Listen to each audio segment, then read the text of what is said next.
Selamat datang di channel Novel Official. Sebelum kalian mendengarkan novel Pesona Pujaan Hati, jangan lupa like, share, and subscribe. Kalau tidak ku sentil jantung kalian. Hehehehe. Tanpa lama-lama lagi langsung saja kita masuk di alur cerita novelnya. Bab 1651. Bandara Aurus Hill. Pesawat yang diatur oleh Isaac sudah lama menunggu di hanggar. Albert sudah tiba bersama Ichiro dan sedang menunggu di bawah pesawat saat ini. Liam dan Paul juga datang lebih awal, menunggu kedatangan Charlie. Pukul 9 pagi, konvoi Isaac melaju ke hanggar satu demi satu.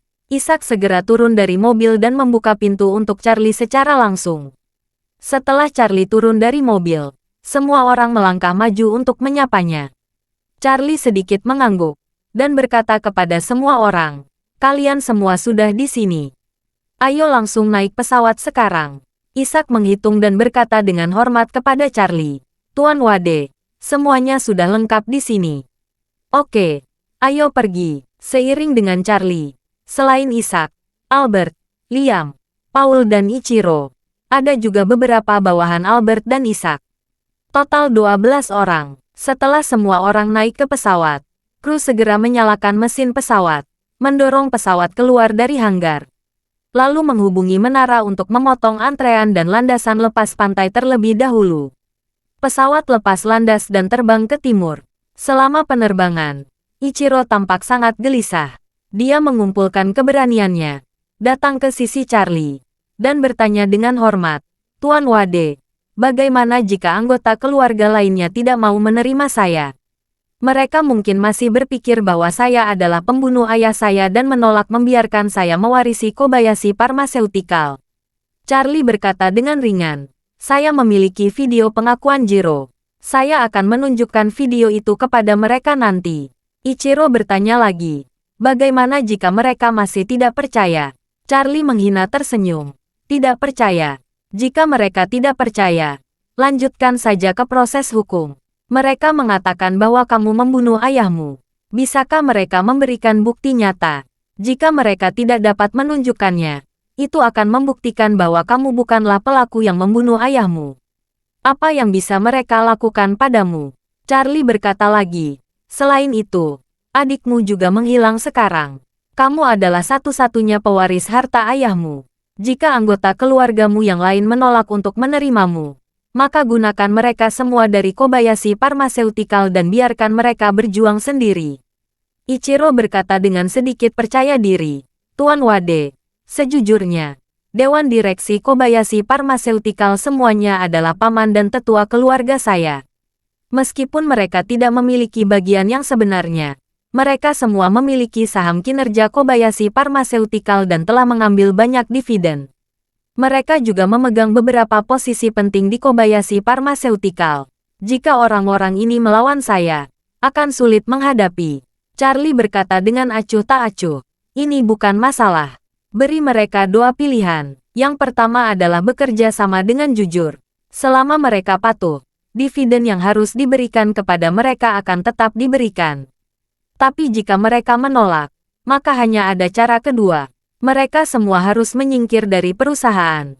Dan ketika semua orang pergi, posisi penting ini dapat diisi oleh tim manajemen baru."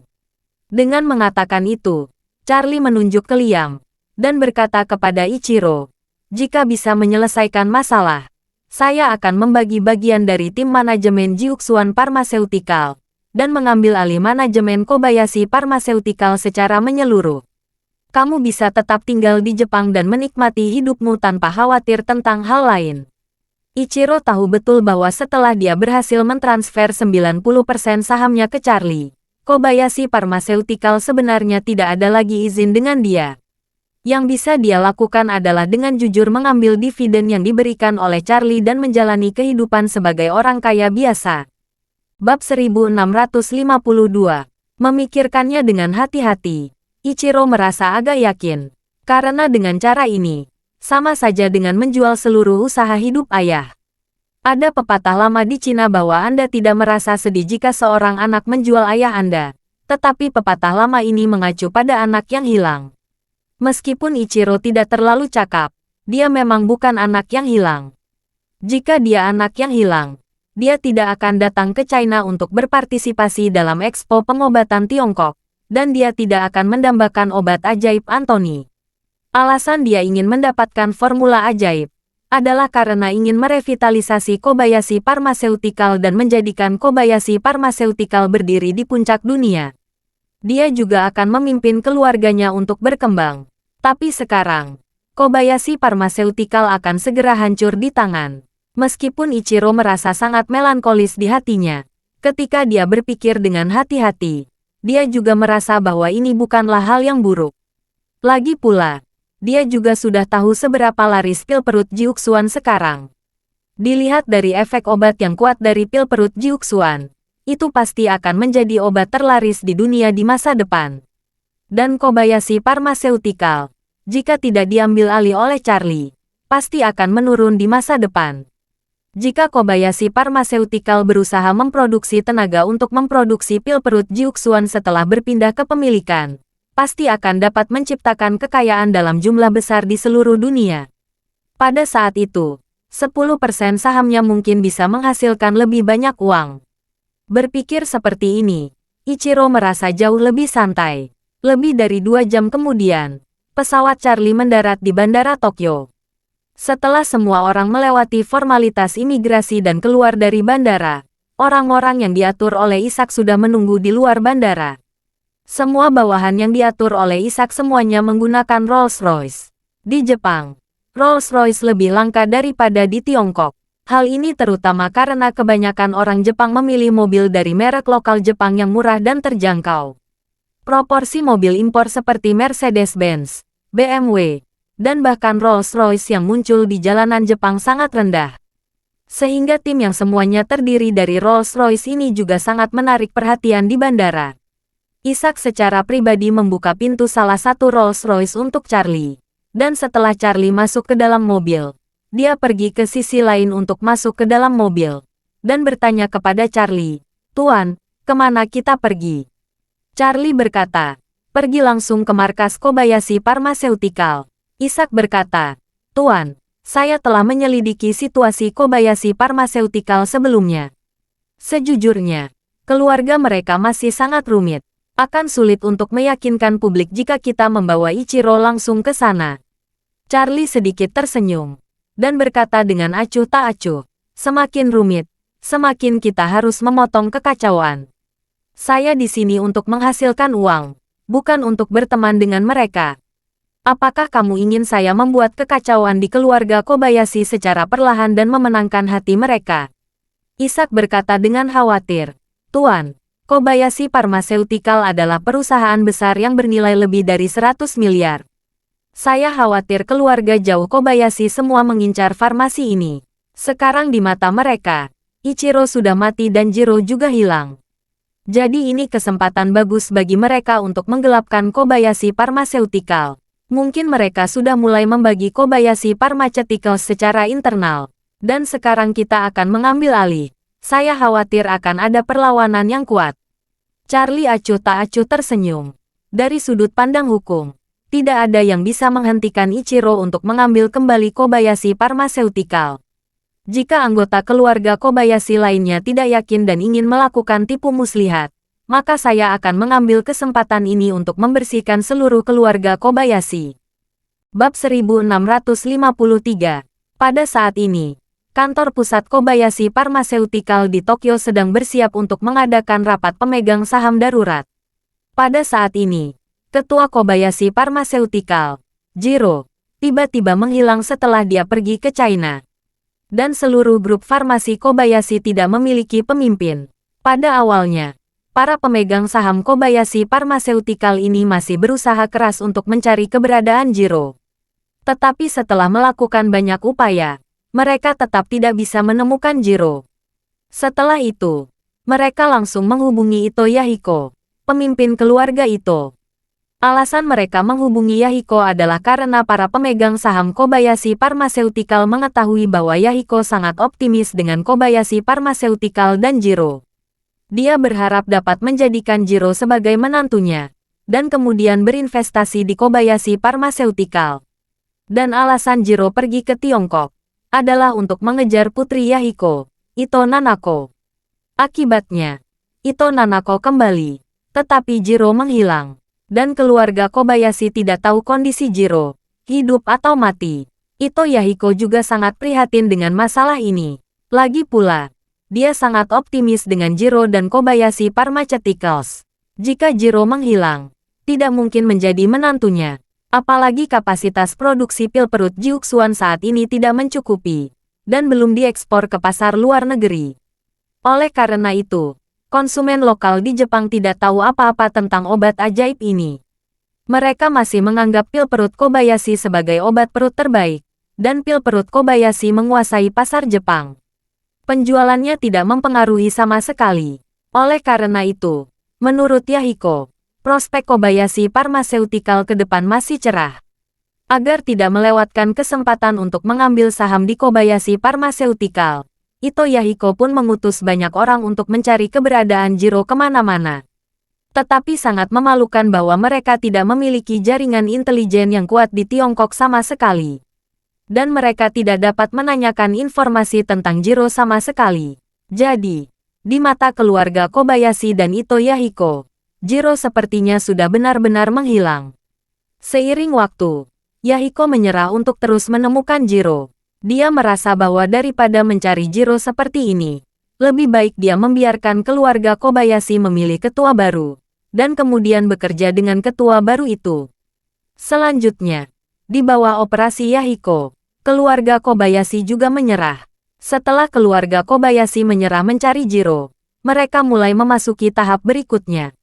Bersiap untuk merestrukturisasi Kobayashi Pharmaceuticals dan membagi kembali kue Kobayashi Pharmaceuticals. Kobayashi Pharmaceutical dikembangkan oleh ayah Ichiro, Masao Kobayashi. Meskipun banyak anggota keluarga Kobayashi terlibat dalam perusahaan, mereka tidak secara langsung memiliki saham Kobayashi Pharmaceutical. Setelah kematian Masao Kobayashi, Ichiro bermaksud membunuh ayahnya, sehingga Jiro secara alami menjadi satu-satunya pewaris Kobayashi Pharmaceutical. Namun kini Jiro juga hilang. Menurut hukum Jepang, jika Jiro masih hilang dalam jangka waktu tertentu, secara hukum dapat ditentukan bahwa orang tersebut telah meninggal dan kerabatnya berhak mewarisi semua harta miliknya. Dalam hal ini, seluruh saham Kobayashi Pharmaceutical akan menjadi santapan kerabat jauh keluarga Kobayashi. Paman Ichiro, Kobayashi Masayoshi, sekarang untuk menggantikan jabatan Ketua Kobayashi Pharmaceutical Co., Ltd., menggunakan hak pengelolaan untuk menggantikan Jiro. Yahiko yang selama ini mengincar saham Kobayashi Pharmaceutical, langsung memusatkan perhatiannya pada Masayoshi.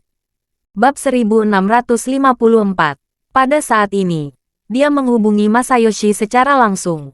Dia berkata, "Tuan Kobayashi, selamat telah mengambil posisi jabatan ketua." Masayoshi Kobayashi berkata dengan hormat, "Tuan Ito, terima kasih atas ucapan selamat Anda. Penjabat ketua hanya sementara. Jika keponakan saya Jiro kembali, saya harus memberikan posisi ini." Yahiko mencibir dan berkata, "Kurasa Jiro tidak akan pernah kembali. Kamu, penjabat ketua, akan segera menjadi ketua resmi." Masayoshi diam-diam bahagia di dalam hatinya. Tetapi dia masih berkata dengan sangat jujur, "Tuan Ito, sejujurnya, saya masih melanjutkan siang dan malam. Saya masih berharap Jiro dapat kembali dengan selamat." Yahiko tersenyum dan berkata, "Tuan Kobayashi, saya tidak memanggil Anda untuk berdoa dengan sopan. Saya memiliki bisnis untuk bekerja sama dengan Anda."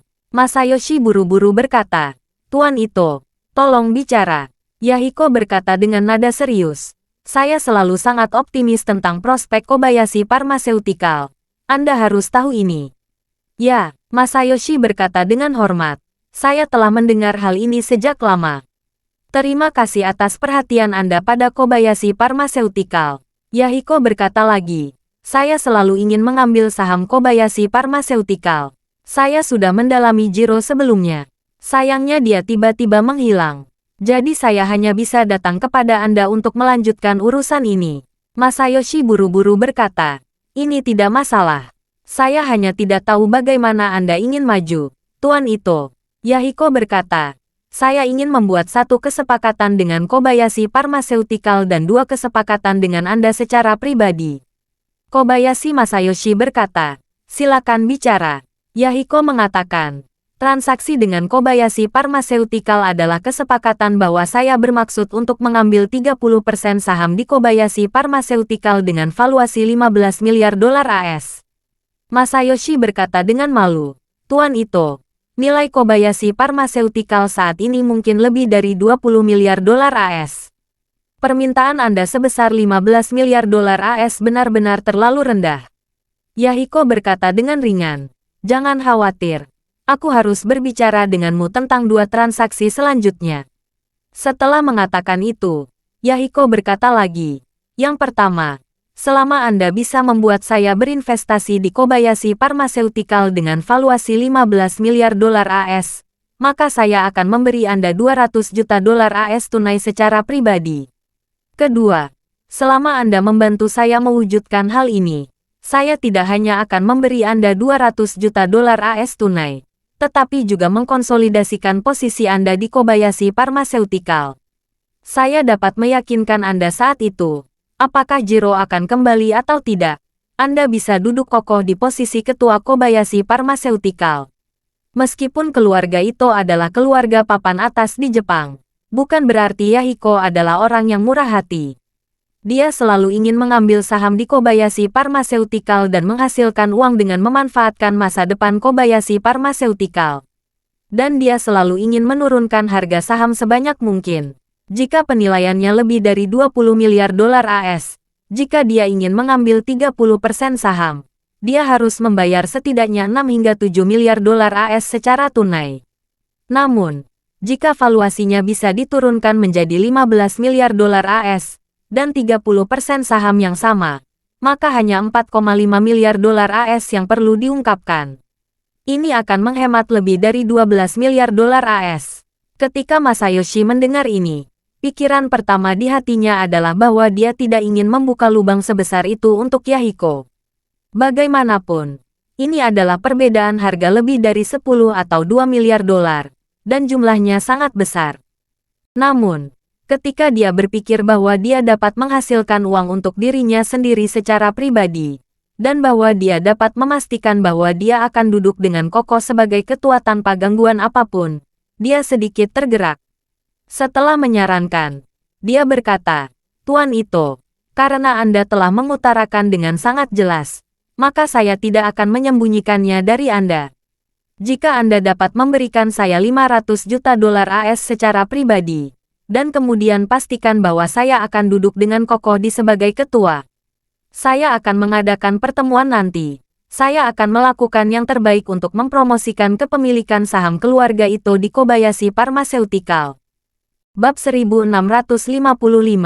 Ruang Pertemuan Kobayashi Pharmaceutical Co., Ltd. Sekelompok besar anggota keluarga jauh Kobayashi dan eksekutif perusahaan semuanya duduk dalam keadaan serius saat ini. Baru-baru ini, ada kejadian dalam grup satu demi satu, membuat semua orang yang hadir sedikit gugup. Pertama, ketua lama meninggal secara tragis karena keracunan. Kemudian tuan muda diduga meracuni ayah kandungnya. Dia diburu oleh tuan muda kedua di seluruh dunia dan dikatakan telah mati. Kemudian, tuan muda kedua juga menghilang. Seolah-olah ketiga keluarga Kobayashi telah dihukum oleh Tuhan. Namun meskipun gugup, semua orang masih penuh harapan untuk masa depan. Karena mereka belum dapat berpartisipasi secara mendalam dalam pengoperasian Kobayashi Pharmaceutical sebelumnya, apalagi secara mendalam campur tangan dan menikmati distribusi keuntungan dari Kobayashi Pharmaceutical, mereka hanya bisa mendapatkan beberapa keuntungan kecil. Sekarang berbeda. Saat ini, Masayoshi telah menjadi jabatan ketua. Dia telah berjanji kepada semua orang bahwa dia akan melepaskan setidaknya 40% keuntungan Kobayashi Pharmaceutical. Jika dapat direalisasikan, semua orang yang duduk di sini dapat memperoleh lebih dari 10 kali lipat pendapatan tahunan. Pada saat ini, Masayoshi berjalan ke ruang konferensi dengan penuh momentum. Semua orang memusatkan perhatian mereka padanya. Menurut pendapat semua orang, Masayoshi sekarang adalah dewa kekayaan semua orang. Setelah Masayoshi memasuki pintu, Dia langsung menuju kursi ruang konferensi, dan yang lainnya berdiri dengan hormat. Pada saat ini, seseorang menyanjung dan berkata, "Selamat datang ketua." Ketika semua orang kembali sadar, mereka buru-buru berkata serempak, "Selamat datang ketua." Setelah itu, tepuk tangan meriah menyusul. Masayoshi merasa sangat nyaman di hatinya dan berkata sambil tersenyum, "Jangan sebut gelar sembarangan. Saya masih menjabat ketua Kobayashi Pharmaceutical. Jika berita ini sampai keluar, orang luar akan bergosip." Orang pertama yang menyanjungnya buru-buru berkata, "Tuan Ketua, dalam pikiran kami, Anda adalah ketua resmi Kobayashi Pharmaceutical." Masayoshi hanya tersenyum puas, lalu menampilkan pemandangan lurus dan menakjubkan, dan berkata dengan serius, "Saya pribadi masih sangat berharap Tuan Jiro dapat kembali ke farmasi Kobayashi secepat mungkin dan mengambil alih situasi keseluruhan farmasi Kobayashi. Sebelum dia kembali, saya hanya duduk sementara di posisi ini agar bisa mengelola bisnis sementara." Setelah itu, dia mengangkat tangannya dan memberi isyarat agar semua orang duduk. Setelah semua orang duduk, dia berkata dengan sungguh-sungguh, "Semua orang tahu bahwa Kobayashi Pharmaceutical dapat dikatakan berada dalam kondisi baik, secara internal maupun eksternal. Saya mendengar beberapa waktu lalu bahwa ada perusahaan bernama Jiuxuan Pharmaceutical di China yang telah meluncurkan produk bernama pil perut Jiuxuan. Obat ini dikatakan jauh lebih efektif daripada pil perut Kobayashi kita. Tetapi karena kapasitas produksi perusahaan ini relatif terbatas, maka mereka belum mengekspor ke pasar Jepang." Salah satu dari mereka buru-buru berkata, "Tuan Ketua, saya akan melaporkan ini kepada Anda. Saya pergi ke China beberapa minggu yang lalu dan mendengar tentang obat ini. Dia membeli sekotak dengan harga lebih tinggi. Saya mencobanya kemarin. Sekarang, saya harus mengatakan, obat ini lebih kuat dari pil perut Kobayashi kita."